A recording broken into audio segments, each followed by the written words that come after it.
Olá, tudo bem? Está no ar mais um boletim informativo com informações atualizadas da pandemia de Covid-19 no Brasil e no mundo. Eu, Ricardo Vilches, vou fazer companhia para vocês nos próximos minutos. E essa pandemia tem feito os brasileiros esquecer das informações mais básicas de saúde, como imunizar os filhos, os netos de doenças que são prevenidas com uma gotinha, uma injeção de vacina. Estamos falando do sarampo, da rubéola, da febre amarela e da pólio. Os médicos estão preocupados porque a cobertura vacinal caiu demais no Brasil todo. O pior é que faz 4 anos que esse índice só cai. Sobre esse assunto, conversamos com o presidente da Sociedade Brasileira de Imunizações, o médico Juarez Cunha. Pai, mãe, é bom prestar atenção nessa entrevista, hein?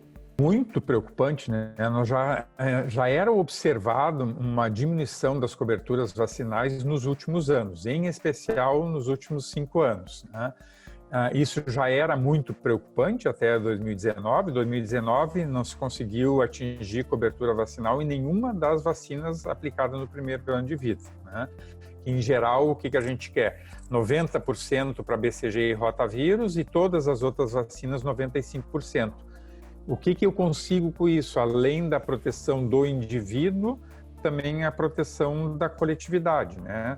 Então, é um efeito que é esperado e é encontrado com as vacinas, que quando eu vacino um grande número daquela faixa etária, por exemplo, da criança, eu diminuo a doença não só na criança, mas em outras idades, que a gente chama efeito rebanho, né? Então, isso é um efeito excelente para nós em termos de saúde pública, né? Que daí não é uma questão só individual, é uma questão coletiva. Eu preciso disso para proteger a coletividade, né? E o que acontece agora em 2020 é que com a pandemia essas coberturas caíram mais ainda, expondo mais a risco a nossa população.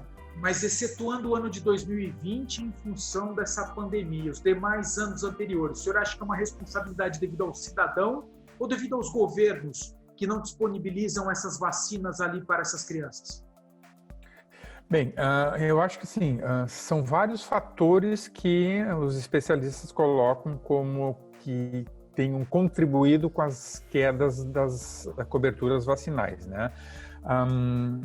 Desde aquele grupo que é completamente anti-vacina, né? Nós temos um grupo que é a favor de vacina e temos os hesitantes, né? Os hesitantes, nós temos um histórico no Brasil das pessoas terem colocado isso como faz parte da nossa cultura, da nossa história se vacinar. Portanto, por isso que nós temos um programa de tanto sucesso reconhecido internacionalmente, né? Então, o brasileiro, ele acredita em vacina, ele confia em vacinas, ele se vacina, né?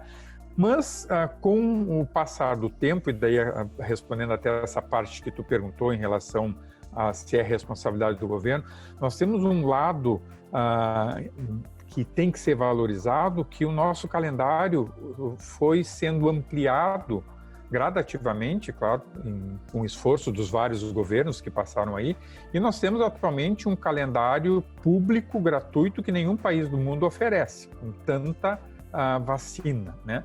Mas, ao mesmo tempo, nós tivemos falta de vacina por períodos, nós tivemos problemas de distribuição de vacinas, nós tivemos uma diminuição muito importante até nas campanhas do governo, que a gente tinha aquelas campanhas anuais de pólio, que todo mundo participava, essas campanhas foram diminuindo com o tempo, né? Então, com certeza, a comunicação e também a informação dentro de um calendário super bom, maravilhoso, completo, mas complexo. Então, a comunicação e a informação também tem que ajudar nisso, né? Nós temos que ter uma linguagem mais acessível para explicar para as pessoas, aquelas que são hesitantes, ou por medo dos eventos adversos, ou são hesitantes porque nunca viram aquela doença. Por que eu vou vacinar meu filho para pólio se eu nunca vi pólio? Nunca vi o pólio porque tem a vacina que conseguiu eliminar, né? Nós estamos falando de cobertura vacinal, uma queda de uma forma geral, mas assim, vamos tratar especificamente de algumas doenças que a gente não ouvia falar, e eu lembro assim, sarampo, que era uma coisa de quando eu era piá, de quando eu era criança, que agora voltou. Além dessa doença, quais outras preocupam os especialistas? Bem, já falando do sarampo. Sarampo, nós tivemos o certificado de eliminação em 2016, né? Depois, olha, praticamente de 40 anos de utilização da vacina, se conseguiu a eliminação no país e nas Américas, e a doença retorna a partir de 2018 por causa das baixas coberturas vacinais. Então, o sarampo continua sendo uma preocupação, porque em 2018 e 2019 tivemos quase 20 mil casos em cada ano, e esse ano temos 8 mil casos já. Então, o sarampo continua acometendo a nossa população. Em 21 estados já notificaram uma doença, e é uma vacina que, inclusive, tem uma campanha agora para adolescente e adulto, que é uma faixa etária que tem, com frequência, ficado doente com sarampo. A outra que preocupa é a pólio, que eu falei agora há pouco, né? O último caso no Brasil foi em 1989. A pólio continua existindo no mundo, né? Tem países que têm essa doença ainda de forma endêmica, e se as nossas coberturas não estiverem adequadas, tem risco de voltar, como também voltou o sarampo. Outra que nos preocupa, a febre amarela. Desde 2016 nós temos tido surtos no país, né? Teve região centro-oeste, teve região sudeste, acometeu estados que antes não faziam a vacinação, que eram do litoral, por exemplo, Espírito Santo, Rio de Janeiro, mesmo parte de São Paulo, Paraná, também o litoral de Paraná. E agora, esse ano, o que acontece?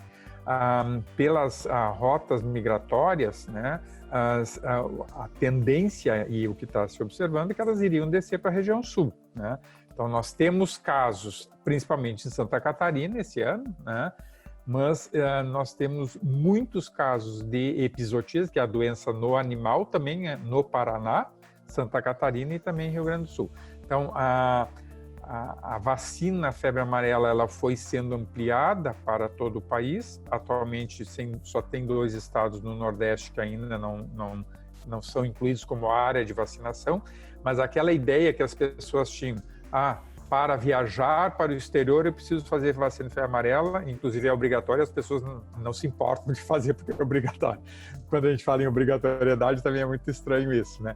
Mas as pessoas têm que fazer vacina febre amarela porque elas vivem no Brasil, não porque elas vão viajar para o exterior, né? Claro, se tu quiser ir para a Austrália, só vão te deixar entrar na Austrália se tiver a vacina de febre amarela, porque tu mora no Brasil, um país endêmico da doença, né? Claro. Então, essas 3 são 3 exemplos de doenças eliminadas ou controladas que têm risco, mas todas as outras doenças da infância, com baixa cobertura vacinal, elas podem retornar. O que a gente observa, esse risco que a gente corre, e eu queria só dar um recado. Nós temos uma campanha que se chama Vacinação em Dia, mesmo na pandemia. É uma campanha junto com o Unicef e com a Sociedade Brasileira de Pediatria. A campanha está super bonita, tem um material bem interessante e bonito para ser utilizado nas nossas unidades de saúde, está disponível para os gestores, para os profissionais e mesmo para a população. Então, acessem essa campanha, levem seus filhos, claro que com segurança, e se vacinem também com segurança. É importante isso.